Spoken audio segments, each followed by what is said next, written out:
Hi there, this is Chloe Brotheridge, hypnotherapist at calmeryou.com, author of The Anxiety Solution. And this is the Calmer You podcast. And it's the place to be if you want to become your calmest, happiest, and most confident self. So this is episode 2. This week, I'm talking about perfectionism, which I just think is one of the most interesting topics there is. It's something that affects so many of us, and actually even if you don't consider yourself a perfectionist, I want you to still give this episode a try, because I think there's going to be a lot that you will relate to. So if you're somebody that spends hours checking and rechecking emails where others might just read over it once, if you're somebody that has their day ruined, if you feel like what you're wearing isn't quite up to your standards, or if you make a mistake during a presentation and it makes you feel like a total loser, then you might be a perfectionist. And I know that there are probably lots of you that don't necessarily consider themselves perfectionists. I have lots of people say to me, there's no way I can be a perfectionist. My desk is always a mess. I still want you to give this episode a chance, because I think there's going to be a lot that you will still relate to. Now, I don't personally consider myself a perfectionist, and yet I've noticed that I have to really watch out for some of these perfectionist tendencies that I tend to have if I'm not being aware, and certainly used to be a bigger issue a few years ago.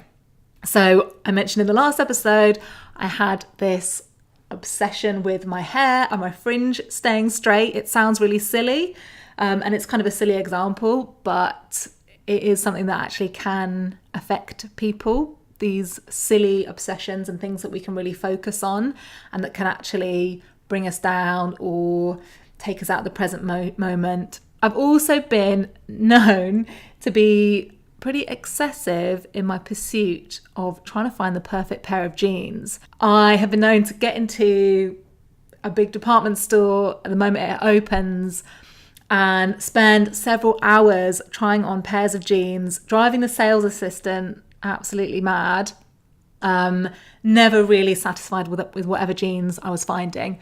Thankfully, I'm not quite that obsessive these days. I usually just try on a few pairs and I'm satisfied, but I can relate to that sense of the pursuit of something being perfect that actually can get in the way of your life.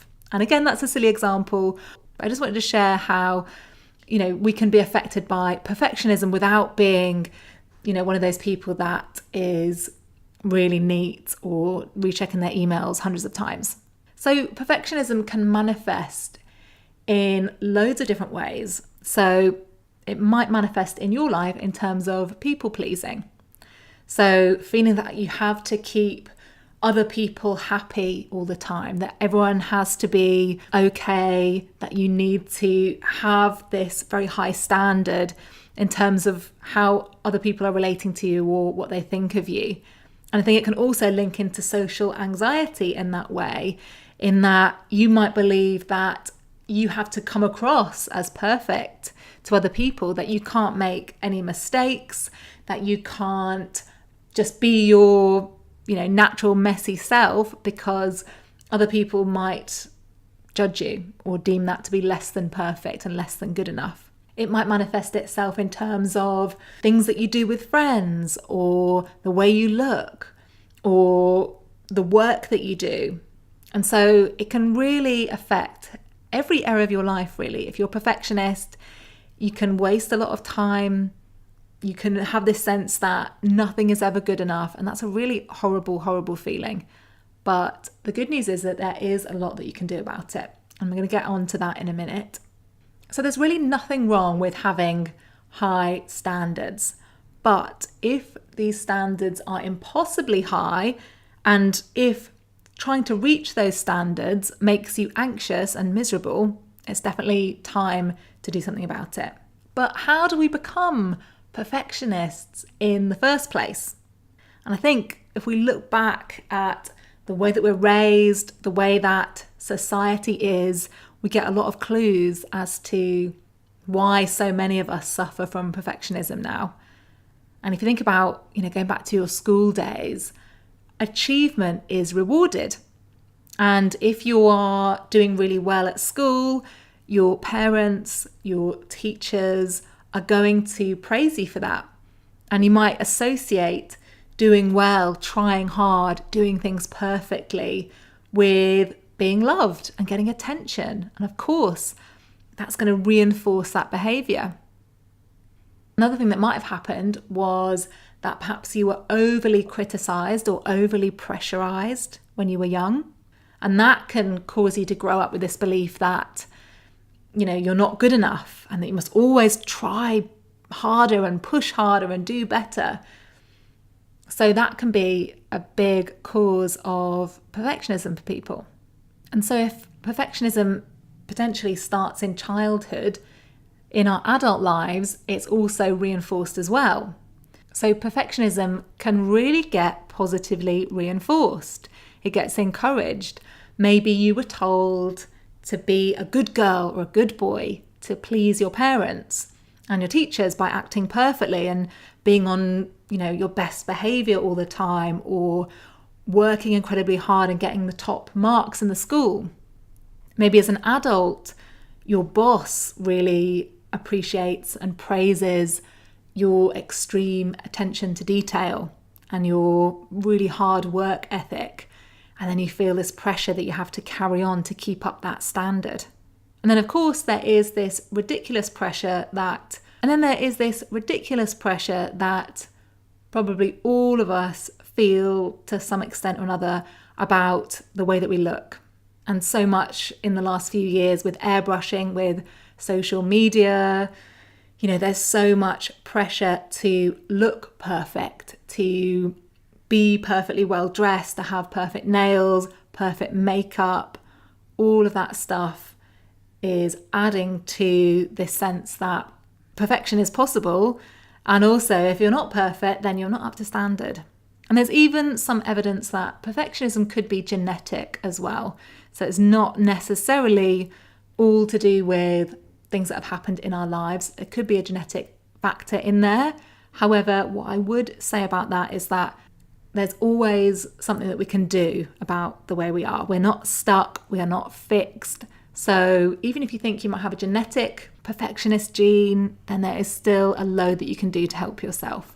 Now, one of the big problems with perfectionism is that it often comes from a place of not feeling good enough. And this is a problem. So whenever you have this feeling inside, this thought that whatever you do is not good enough, then it doesn't matter what you do. It doesn't matter what you achieve, how much you get done. It doesn't matter how perfect your contouring is. You're never going to feel good. And it's likely that if you're a perfectionist, once you do achieve one goal, then it's not long before you've moved the goalposts and you're then striving towards the next goal. It's this sense that you're never quite arriving. And that is a sign of perfectionism, that sense that, what you do is never enough and you're never quite going to reach that goal of perfection because there's always another thing to strive for, another goal or achievement or thing to attain. So I had a client once who was always striving for perfection in her work. And as soon as she'd achieved, one milestone, she set the bar even higher for herself. And actually, this just meant that she never reached a point where she could enjoy her success. She never could just relax and enjoy the things that she had achieved. And she had this huge thing around failure. And this is, again, incredibly common, especially for young women. We are not good at taking failure. We're not good at accepting failure. It somehow seems unacceptable to us. And so I want to talk about something that I call the perfection myth. And there are two lies that make up the perfection myth. And the first one is that perfection equals happiness. And the second one is that perfection is achievable. So I'm just going to talk about that first one first. Perfection equals happiness. Now, everything that we do as human beings is to bring us more happiness. Now, the only reason that you want, that amazing job, that partner, that dress, whatever it is that you want, it's because you believe that it will make you happy. And in this perfectionist mindset, we tell ourselves stories such as, if I had a perfect body, then I'd be happy. How many of us tell ourselves this? And it's absolute rubbish. We tell ourselves things like, if I project this perfect life to other people, then I'll be happy. And also things like, if I nail this presentation and get amazing feedback from everyone, then I'll be happy. And the problem with this mindset is that it's often a huge strain to try and get to this point of perfection. You might find yourself constantly on edge, overworking, pushing yourself too hard, worrying, pressurizing yourself. And actually, this amount of pressure, worry, and overworking is the thing that sabotages your happiness. It's actually a surefire way to ensure that you're not going to be happy. And then secondly, this idea that perfection is achievable. And I would argue that it isn't. I would actually argue that perfect doesn't exist. Because even if you feel that something is perfect, that feeling is likely not to last very long. So say you have a day out and it only takes, some unexpected humidity to ruin a perfect hair day, or a delayed flight to ruin a perfect weekend away. Or else otherwise what happens is you achieve that perfect body, but then you're on to the next thing. So you get into the size 8, but then you're thinking, right, now I need to get into a size 6.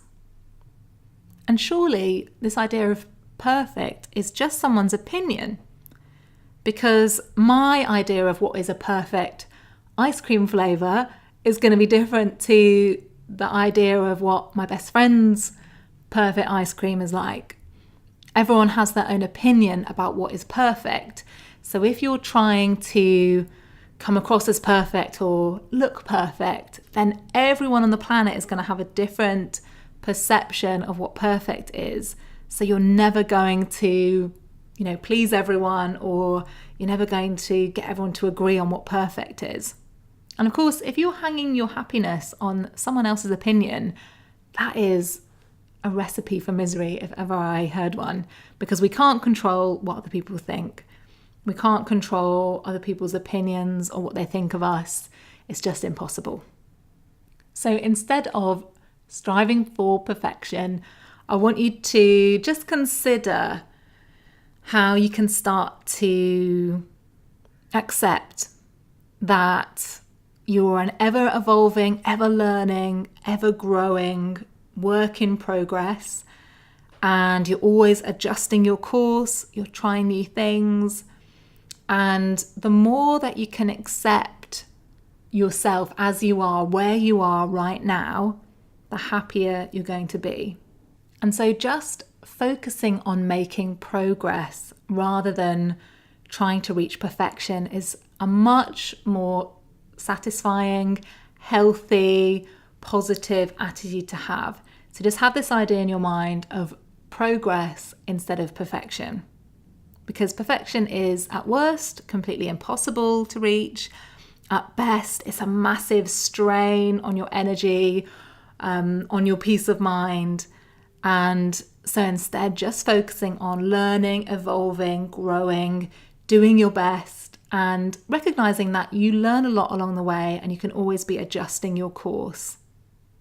And one of my favorite ideas around perfectionism is something called the acceptance paradox.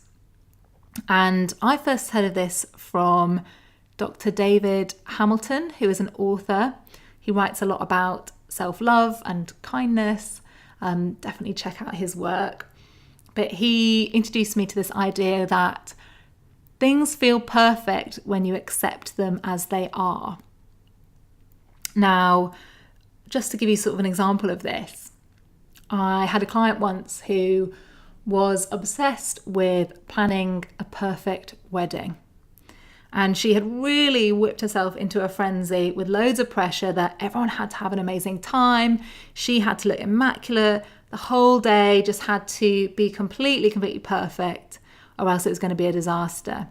And what we were working on together was helping her to accept that actually, it's not these external factors that lead to happiness, but actually the internal attitude that you can cultivate within yourself of accepting and embracing things as they are and making the best of things as they are. And that's actually what leads to happiness. And actually, when you embrace things exactly as they are, they start to feel perfect. And you might be able to relate to this in terms of perhaps relationships or friendships. If you were trying to control your partner and trying to get them to be perfect, trying to change them all the time, then you're going to feel dissatisfied, you're going to be unhappy. But if you can accept that person completely, if you can embrace every part of them, all of their flaws, all of their annoying habits, and if you can just appreciate them for who they are, they're actually going to feel quite perfect for you, because you're going to have that feeling that all is well. You're going to have that feeling of being able to be happy and accepting and loving. And so just considering this idea that things feel perfect when we accept them as they are. And so just a few kind of summary points in terms of perfectionism. So try to put things in perspective for yourself. So if you're finding that you're obsessing over an email needing to be perfect, or a presentation that you're doing needing to be just so, just ask yourself, will this matter in a year from now? Will it matter a month from now, a week from now? Will it matter tomorrow? And chances are it's really not going to matter that much. So can you actually let it go now? Another thing that you can do is just to make a list of the pros and cons of being a perfectionist and getting it down on paper, because you might actually find that the negative aspects of being a perfectionist massively outweigh any benefits that you're receiving. And this might help you just to adjust your standards, to let go a little bit, so that you can ensure that your excessively high standards are not at a cost to yourself and your own well-being and your own mental health. And lastly, just focusing on progress rather than perfection, and remembering that things feel perfect when you accept them and embrace them as they are. I also wanted to talk about failure and fear of failure, because it's something that is incredibly common, and so many of us have almost been brought up to believe that failure is not acceptable. And it starts off in our childhoods. Lots of us, I'm not saying this is the case for everyone, but lots of us were overprotected and not allowed to learn that actually failure is normal and failure is okay, failure is acceptable. So perhaps, you had parents who were very hands-on, who never really, wanting to protect you, never really allowed you to be exposed to making mistakes or failing at things. There's also a bit of a culprit in the self-esteem movement, which, if you don't know anything about the self-esteem movement, began in the 70s on flawed studies that, if you look back at them now, were very poorly designed. These studies looked at people who had high self-esteem and found that they were more successful, and draw this conclusion that if we boost children's self-esteem, then they're going to be a lot more successful in life. But actually they hadn't looked at that data in the correct way. And there's no evidence that, artificially pumping up people's self-esteem helps them to be more successful. Actually, it could have the opposite effect. Because what happens is, if you're told that you're wonderful, you're amazing, you're a winner, from a young age, and that is regardless of the reality of things, if you're given a medal for running, even though you came last in the race, it gives you this artificial sense of self-esteem. And then when you get into the real world, so that child that might have been given that, medal for coming last in the race, once they get into the real world, maybe they leave home, go to university, or they get their first job, it's going to be a bit of a shock to the system, because they're no longer going to be getting that reinforcement And they might discover that actually, they're not so good a runner as they thought they were, or they're not so special as they perhaps were told that they were. And so many of us, unfortunately, suffer from this. And, it's not our parents' fault necessarily. It's something in society that is starting to change. I think people are realizing now that what you need to do with children is to say, you worked really hard on that, rather than, you're the most amazing kid in the world, you're so bright, you're so incredible. Just letting children know that, yeah, you worked really hard on that, and just acknowledging their hard work rather than their achievement. And actually, that's how you build healthy self-esteem that is actually based on your abilities and reality, rather than something that is overly inflated, because the result will be that ends up getting knocked down when you're out in the real world, and then you end up with much lower self-esteem than you started with. So in short, lots of us are victims of the self-esteem movement. And so we have this sense that actually it's not really acceptable to fail, because we were never really allowed to fail. Failure was not normalized. It was seen as this unacceptable thing. We were given that medal even though we came last. And so we haven't experienced failure and learned that it's actually okay to fail. So I'm going to talk about some famous failures. So Henry Ford, he started 2 automobile companies, and they both failed before he obviously started his successful Ford Motor Company. Michael Jordan has missed 9,000 shots in his career. J.K. Rowling's Harry Potter was rejected by 12 publishers before being accepted. Marilyn Monroe was dropped by 20th Century Fox for being unattractive 1 year into her contract. I can't believe that, but apparently it's true. Oprah was fired from her first co-anchoring job in the news, and Lady Gaga was dropped by Def Jam Records after only 3 months. So I hope you get the picture. Failure is completely normal. It can happen to anyone. It doesn't necessarily mean anything about you or your abilities. It's just something that happens in life. And, I'm on this journey of trying to learn this as well, because so many of us believe that if we fail at something, that failure is permanent, that it means something about us. It means that there's something wrong with us. And actually, this just isn't true. Failure is actually just a brief stop off on the journey onto the next thing. It's a stepping stone towards things in the future, things getting better, for more learning, more personal growth, more understanding of ourselves and the world. And it really is just an inevitable stepping stone that we're all going to have to go through at some point or another. So just to give you an example about this from my life. So a few years ago, this is probably when I first started as a hypnotherapist, and I decided to have my first workshop, to deliver my first workshop. And it actually took quite a lot of courage to even get to that point, to decide to do that.